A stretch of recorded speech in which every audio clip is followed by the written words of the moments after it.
স্বাধীনতা জিকা এমাহ হোৱা নাই তাৰ বংশত দাদাগিৰি আৰম্ভ হৈ গ'ল অসমত থাকি অসমৰ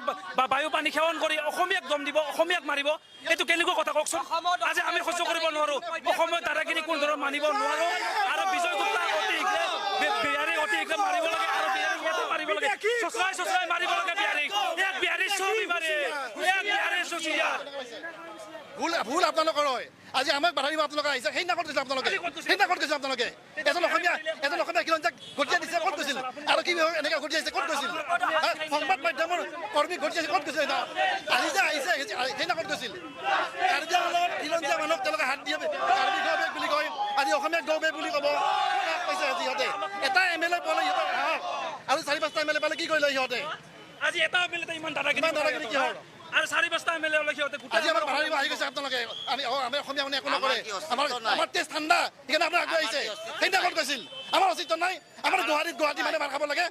আমাৰ অস্তিত্ব নাই ক'ত গৈছে আপোনালোকে বিজয় গুপ্তা আসলে আমি দেখুৱাই আছো সমগ্ৰ পৰিৱেশ এনেদৰে উত্তপ্ত পৰিস্থিতিৰ সৃষ্টি হৈছে বৰ্তমান সময়ত ৰাজ্যনগৰত আৰু আৰক্ষীয়ে প্ৰতিবাদকাৰীক বাৰে বাৰে বুজোৱাৰ